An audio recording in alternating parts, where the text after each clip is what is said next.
Sometimes betrayal doesn't come from strangers. It comes from the people who promised they never would. My name is Margaret Lane, and this is a story about how Eleanor's trust was broken. If you're watching this, like and subscribe. Let me know where you're watching from. Eleanor had always been the kind of woman who built her peace quietly, brick by brick, memory by memory. Her little white house at the edge of town wasn't just wood and nails. It was the living scrapbook of her life. Every creak of the floorboards carried the laughter of her late husband. Every window framed the seasons she had survived alone. It wasn't grand, but it was hers. And to her that meant everything. When she fell ill that spring, the doctors told her she'd need to stay in the hospital for observation. Just a few weeks, they said. Eleanor didn't argue. At 71, she had learned to trust time and medicine more than promises. Her daughter, Claire, offered to handle things at home. "Don't worry, Mom," she had said, with that soft tone children use when they're already lying. "Focus on getting better. I'll take care of everything." Eleanor had believed her. Because that's what mothers do. They believe their children, even when the small unease in their chest tells them not to. Those hospital days felt endless. The fluorescent lights hummed softly, the nurses' shoes whispered along the polished floors, and at night, Eleanor would lie awake, staring at the ceiling, whispering silent prayers for her daughter's well-being, never once imagining she was the one who needed protection. Claire visited only twice. Each time, she came dressed too neatly, speaking too quickly, her eyes darting to her phone more than her mother's face. Eleanor noticed the change, but she said nothing. She only smiled and asked how the garden was doing, if the lilacs had bloomed yet. Claire always changed the subject. Weeks later, the day Eleanor was discharged, she felt a lightness in her chest, a strange blend of relief and gratitude. The nurses hugged her, wished her well, and she promised she'd send them cookies when she got home. But when she arrived at her street, she saw something that didn't make sense. Her driveway was empty. Her mailbox bore a different name. The curtains she had sewn with her own hands, the pale yellow ones she loved so dearly, were gone. In their place hung new ones, stiff and foreign. Eleanor stood frozen on the sidewalk, the hospital bag slipping from her hand. For a long moment, she thought she must have wandered onto the wrong street. But then she saw the garden, her lilacs blooming exactly where she had planted them. This was her home. But it wasn't hers anymore. A young couple stepped onto the porch, smiling politely. "Oh, can we help you, ma'am?" the woman asked. "We just moved in a few days ago." Eleanor's lips trembled. You moved in," she whispered. "But this is my house." The man exchanged an uneasy glance with his wife. "We bought it from your daughter," he said softly. "She said you were moving to Florida. We thought." Eleanor didn't hear the rest. The sound in her ears was hollow, like the world had cracked in half. She turned away, clutching her chest as the truth began to sink in. Not just the sale, but the betrayal behind it. When she finally reached Claire's home that evening, she didn't knock.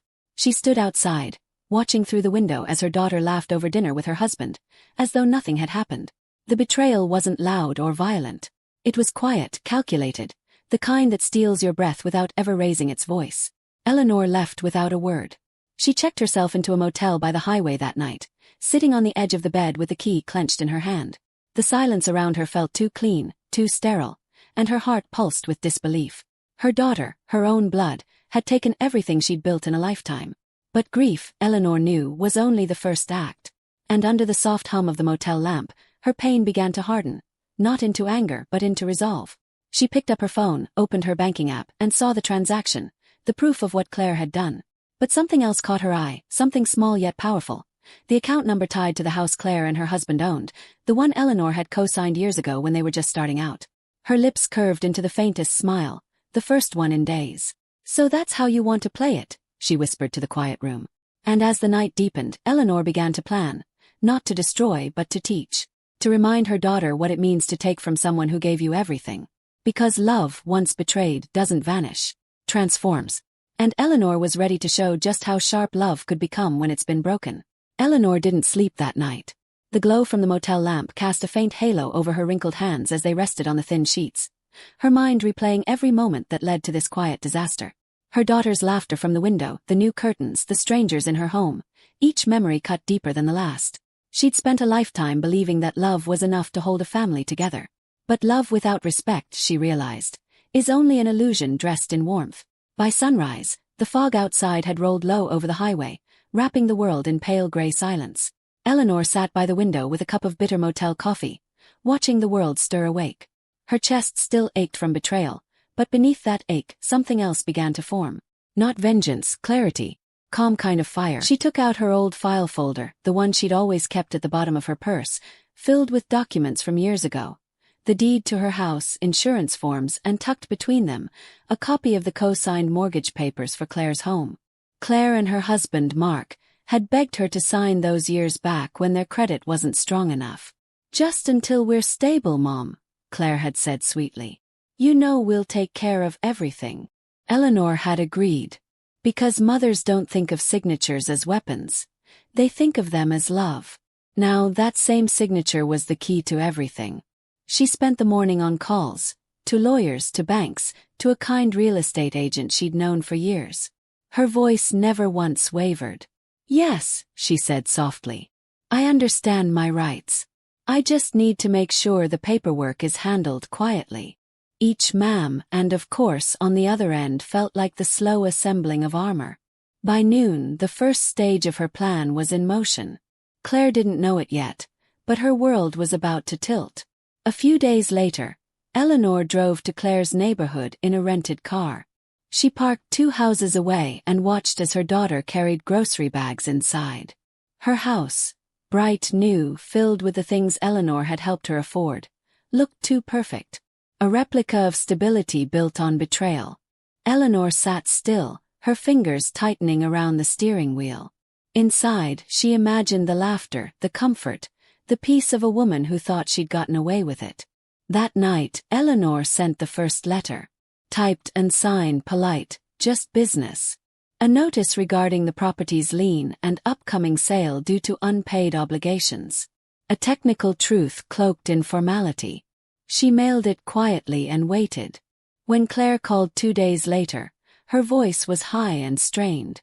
"Mom, did you do something to the house papers? The bank called me about a notice." Eleanor kept her tone gentle. "Oh, I thought you took care of everything, dear. You always said you would." "Mom, don't play games with me," Claire snapped. "I'm serious. What's going on?" For a moment, Eleanor said nothing. She let the silence breathe. "I know what you did, Claire," she finally said. Her voice was steady, stripped of anger. "You sold my house while I was lying in a hospital bed. You didn't even look me in the eye when you did it." On the other end, there was only quiet breathing, and then a single defensive tremor. "You don't understand. We were drowning in debt, and you didn't need that big house anymore." "I didn't need it," Eleanor whispered, her throat tightening. "That house was my life. And you decided I didn't deserve it." "Mom, please." But Eleanor ended the call. Only, deliberately. That night, Claire sat in her living room, staring at the notice on the table, while Eleanor sat across town in her motel room, watching the same storm roll through the window that her daughter could see from hers. Lightning painted the sky, and in that light, both women felt the same truth in opposite ways. Something irreversible had begun. Days turned into weeks. The process was slow but steady. The paperwork moved forward. Eleanor made sure of it. Every document, every transfer, every silent step of justice. When the official letter arrived at Claire's door, she thought it was a mistake. When the agent called to confirm the sale proceedings, she thought it was a cruel prank. But when the final notice came, stamped, dated, and unchangeable, she realized what had happened. Her house was no longer hers. Eleanor didn't show up to watch. She didn't gloat. She simply waited until the deed was signed, and the transaction was final. Then she drove back to that same neighborhood, parked in the same spot, and watched her daughter load boxes into the car under the same gray sky she had once stood beneath. As the moving truck pulled away, Eleanor rolled down her window and whispered softly into the breeze. "Now you'll understand what it feels like to be erased." But even as the words left her lips, a tremor of sadness crept in. Revenge was cold company even when it was just. And as she watched her daughter's taillights fade down the street, Eleanor felt something stir in her chest. Not victory, not peace, but the faint, haunting echo of love that refused to die. Because no matter how deep betrayal runs, a mother's heart never stops remembering what it once gave. And what it once lost. The morning after the sale, the air carried a strange stillness. The motel room felt heavier now, filled not with plans or worry, but with the echo of what had been done. Eleanor sat at the small wooden table, staring at the legal envelope that confirmed it. Claire's house was no longer in her name. The papers were clean, final, binding. It was over. And yet, it wasn't. Outside, rain slid down the glass like slow tears. Eleanor's reflection stared back at her. Tired eyes, soft silver hair tied back, a woman who had done what she never thought she could. She had balanced the scales. But justice, she realized, didn't always taste sweet. Sometimes it lingered bitter on the tongue, like medicine swallowed too late. She folded the papers neatly, placed them back in the envelope, and whispered to herself, "You took from me what I built, so I took back what I made possible for you." The words weren't proud. They were quiet, steady, like a truth that didn't need to shout to be real. That afternoon her phone rang. She knew it would. "Mom!" Claire's voice cracked through the line, raw and trembling. "Please, can we talk?" Eleanor closed her eyes. For a moment the years fell away. She could hear her daughter at 12 years old, crying after scraping her knee. At 16, begging forgiveness after sneaking out. At 28, calling to share the news of her first child. That same voice, now fractured with fear, still belonged to the little girl she once held. "Talk," Eleanor said softly. "Now you want to talk." "I didn't mean for things to go this far," Claire pleaded. I didn't think you'd survive that hospital stay, Mom. I thought I was protecting our future." Eleanor felt the words slice through the air like glass. "Protecting our future by stealing my past." "I panicked," Claire whispered. "We were in debt. Mark's business was collapsing. I made a mistake. I thought we could fix it later." Eleanor's voice was calm, almost sorrowful. "You didn't think you'd have to." Silence followed, heavy and long. The kind that carries 1,000 words unsaid. "I'm sorry, Mom," Claire whispered finally. "Please, I'm staying at a friend's place now. We lost everything. I don't know where to go." For a brief second, Eleanor almost softened. Almost. But then she remembered standing on her own lawn, staring at strangers in her home. She remembered that hollow, collapsing feeling when she realized she'd been erased by her own child. "You'll find a way," she said quietly. "You always do." And she hung up. That night, Eleanor didn't cry. She didn't even move for hours. She sat in the chair by the window, watching the storm roll across the sky, dark clouds moving like restless ghosts. For the first time, she wondered if revenge ever truly ends, or if it just keeps shifting its shape until it finds a new heart to haunt. Days turned into weeks again. The world moved on. Claire didn't call. Neither did Mark. The silence between them became a kind of grave, and yet Eleanor couldn't bring herself to bury it completely. She began walking each morning, passing by the little parks and neighborhoods where she used to take Claire as a child. She'd see young mothers pushing strollers, children laughing in the grass, and something inside her would twist gently. A question she didn't want to face. Had she gone too far? But life has a way of answering questions you're not ready to ask. One crisp morning, Eleanor returned to the motel to find an envelope slipped under her door. Her name written in shaky handwriting she recognized immediately.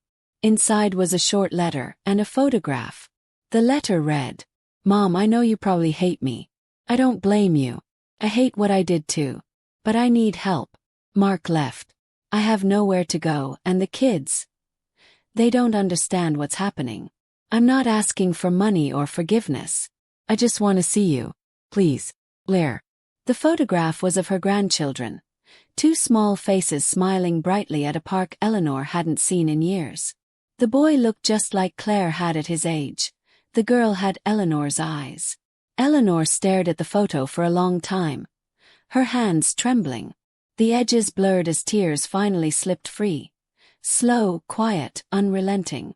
For the first time since that day outside her old house, she felt the full weight of what she'd done.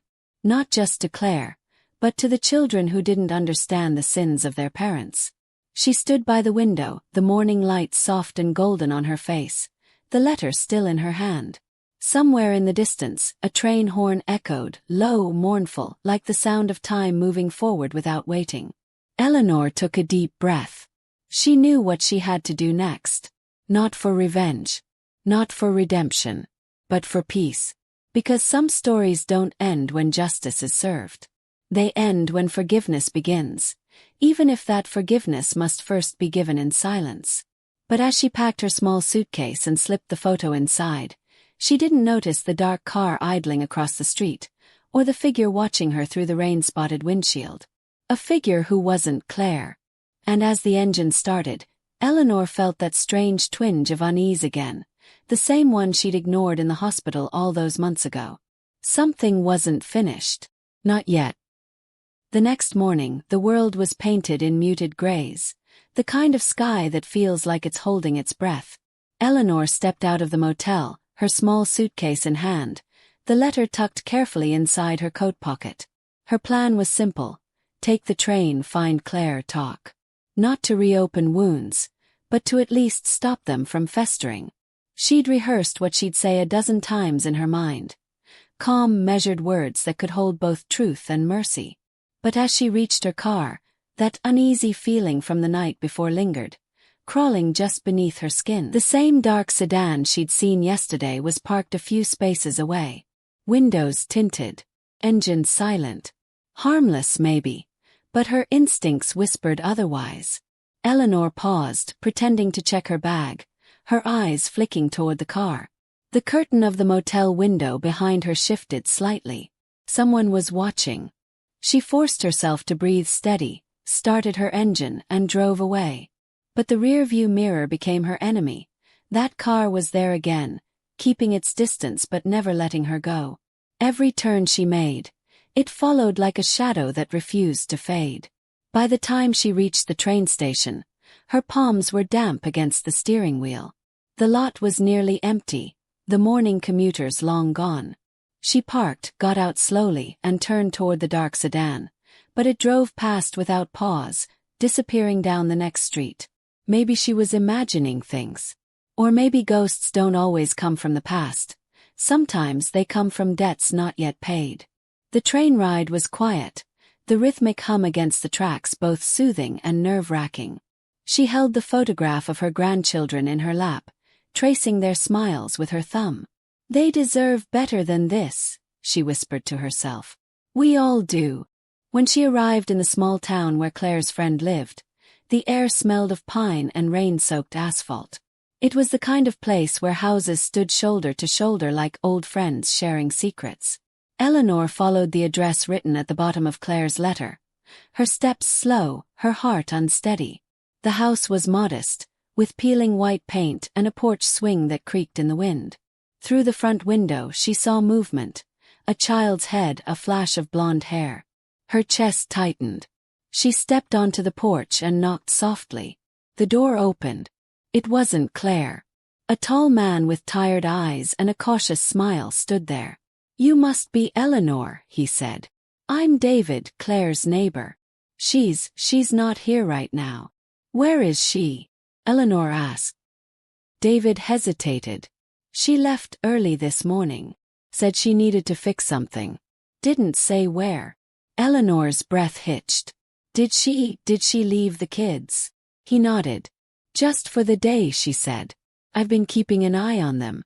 They're inside, watching cartoons." The room tilted for a second. That same ache of loss, but sharper this time, pressed against her ribs. She stepped into the small living room, the sound of laughter greeting her like sunlight breaking through clouds. The children looked up, surprised. "Grandma," the little girl said hesitantly. Eleanor knelt, her eyes glistening. "Yes, sweetheart. It's me." The girl ran into her arms, and for a moment everything stopped. The smell of her hair, the small arms around her neck, all of it reminded Eleanor of the one thing she'd almost forgotten: love that existed before betrayal. David cleared his throat gently. "She said she'd be back before dinner. You're welcome to wait." Eleanor nodded. "Thank you." Hours passed. Afternoon turned to dusk. The children napped on the couch, the TV humming softly in the background. But as night crept in, A knock at the door made Eleanor's stomach drop. She opened it slowly. It wasn't Claire. It was a woman in a gray suit, her face unreadable, her voice smooth and official. "Mrs. Lane. I'm from the county clerk's office," she said, holding up an envelope. "There's been an update regarding the property you recently sold." Eleanor frowned. "What kind of update?" The woman handed her the envelope. "You'll want to read this carefully. It involves a pending dispute. Apparently, the sale is being challenged."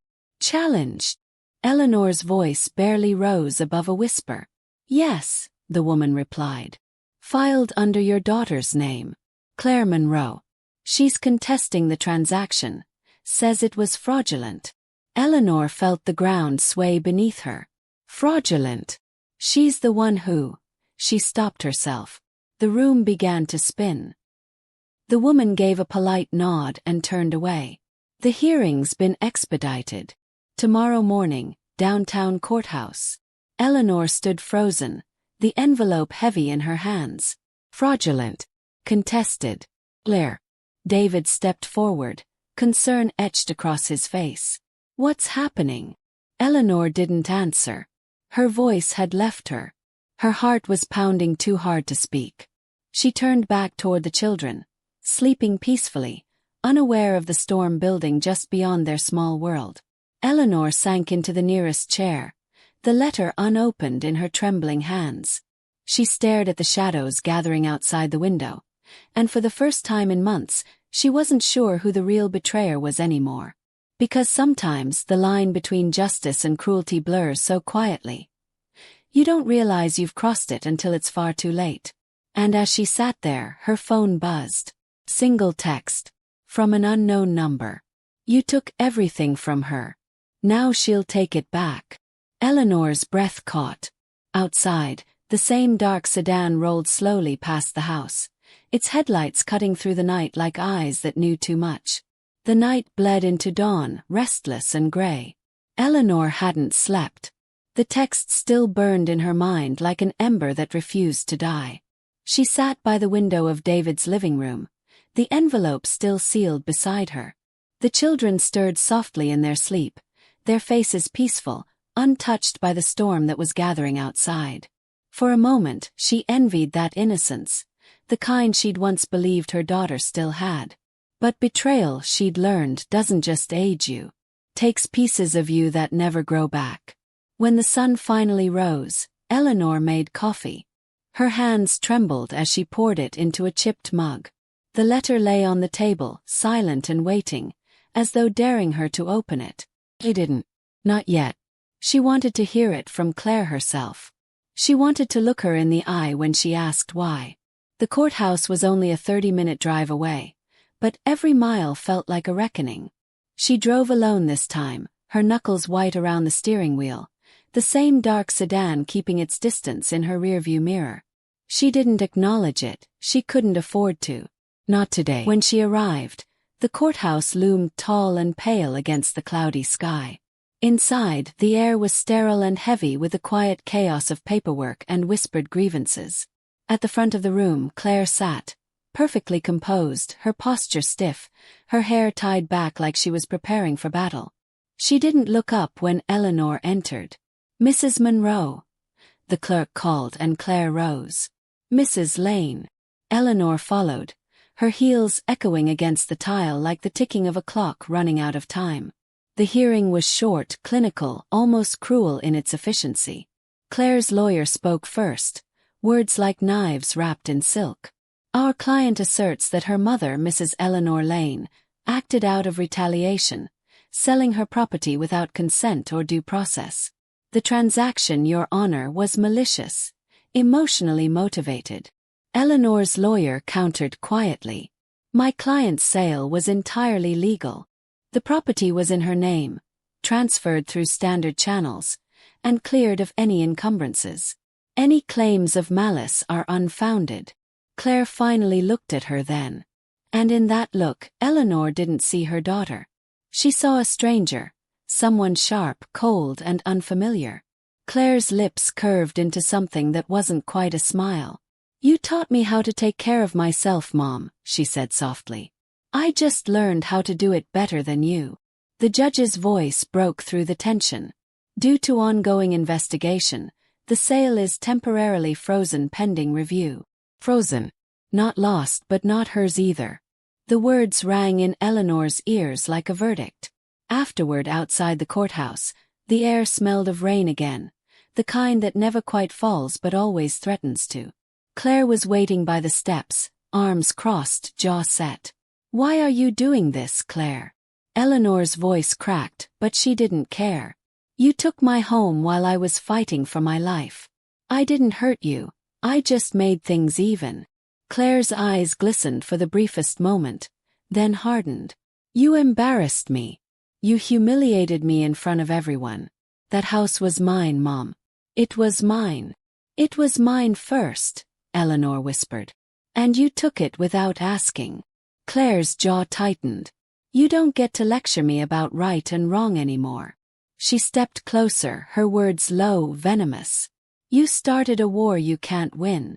And then she was gone, walking away with a confidence that made Eleanor's knees weak. That night, Eleanor sat alone in her motel room, the envelope still sealed beside her. She finally tore it open.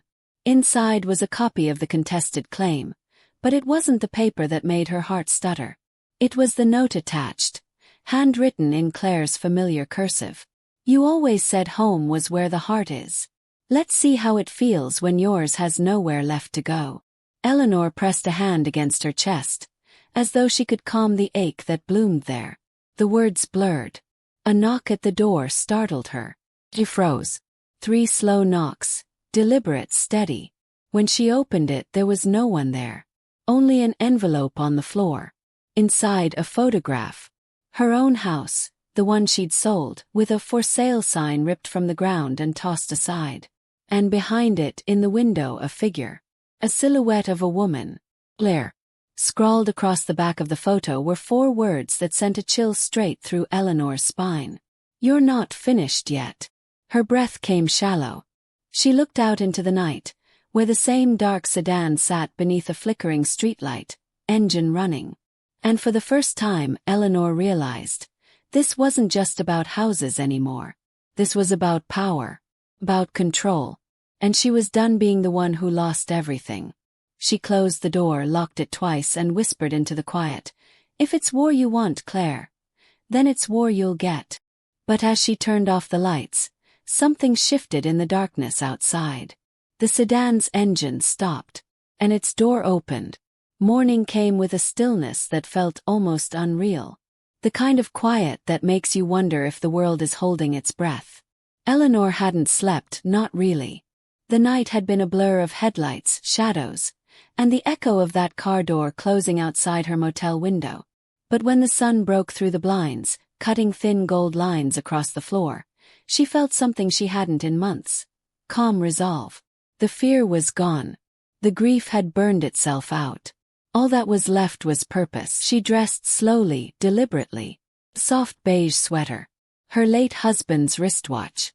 The kind of clothes you wear when you know you're walking into a storm but want to look like you belong in it. On the dresser sat a folder. Legal documents, records of ownership transfers, everything she'd gathered quietly while Claire was busy celebrating her supposed victory. Today wasn't about revenge anymore. It was about reclaiming the last thing that still belonged to her. Her peace. By the time Eleanor arrived at the old family property, her house, the one she'd loved, the one she'd been betrayed for, the movers were already there. Boxes lined the driveway. Claire's car sat in front, trunk open, half-packed, like a scene frozen between endings and beginnings. Claire was on the porch, phone pressed to her ear, voice sharp and frantic. When she saw her mother step out of the car, she hung up instantly. "Mom," she said, her tone brittle, "you can't be here. The court hasn't even finalized the—" Eleanor cut her off gently. "I know. That's why I'm here now." Claire blinked, thrown by the steadiness in her mother's voice. "What are you doing?" "I came to say goodbye," Eleanor said simply. "To this house. To this chapter." Claire scoffed, exasperated. "Goodbye. You think this is over just because you say it is. You ruined me, Mom. You sold my house. You sold mine first, Eleanor interrupted, calm as still water. And you did it while I was lying in a hospital bed, wondering if I'd ever wake up again. You didn't even wait for me to get better. You took my home, my memories, my safety, and you traded it for your pride. Claire's expression flickered, just for a second, and beneath the anger there was something else. Guilt. Eleanor stepped closer. You wanted to teach me a lesson about control. But all you did was teach me how to let go. Houses can be rebuilt. Money can be earned again. But trust, Claire. She paused, her voice softening. Trust, once broken, becomes a ghost that follows you everywhere. Claire's voice cracked. I didn't mean to hurt you, Mom. I felt like you never saw me. Like everything was always about your sacrifices, your pain, your rules. Eleanor's eyes glistened. You're right. I didn't see how much I'd failed you. I thought love meant protecting you from every hardship. I didn't realize it meant letting you fall, even when it broke me to watch. For a long moment neither spoke. The wind rustled through the trees. Somewhere in the distance a bird called out, soft, mournful, almost like it understood. Eleanor finally opened the folder she'd brought. I'm signing the final release today. The house, both of them, are going on the market. The profits will be split evenly. And then we're done. Claire's face fell. You're selling them both. Yes, Eleanor said quietly. Because I realized neither of us can heal living in places built from hurt. Claire looked away, blinking hard. So what happens now? Eleanor smiled faintly. Now we start over. Part if we must. But honestly. She took a step back, eyes soft. You don't have to forgive me. And I can't pretend to forgive you yet. But someday maybe we'll meet again. Not as enemies, not as mother and daughter trying to win. Just as two women who finally understand each other. Claire's lips trembled. And if that day never comes? Eleanor looked past her, toward the old oak tree where she'd once watched Claire play as a child. Then at least we'll have tried. Silence hung between them, heavy but no longer cruel. Eleanor turned to leave, her steps slow, her shoulders light for the first time in years. Claire didn't stop her this time. She just stood there, watching, her face unreadable, eyes glistening with everything she couldn't say. As Eleanor reached her car, she paused. There, tucked beneath the windshield wiper, was a folded note. No name, no signature. Just one line, written in hurried cursive. It's not over yet. Eleanor looked around. The street was empty, the movers busy, Claire still frozen on the porch. But somewhere deep in her chest, that old instinct, the one that had whispered danger before, stirred again. She unfolded the note once more, staring at the words until they blurred. Then she slipped it into her pocket, her expression unreadable. As she got into her car and started the engine, the camera would fade slowly to her reflection in the rearview mirror, tired, wise, and unbroken. Because some stories don't end with revenge. They end with understanding, and a question that lingers long after the final line is spoken. Was it really over? Or had something or someone just begun? Thank you for listening. Don't forget to subscribe and feel free to comment below. Your voice matters.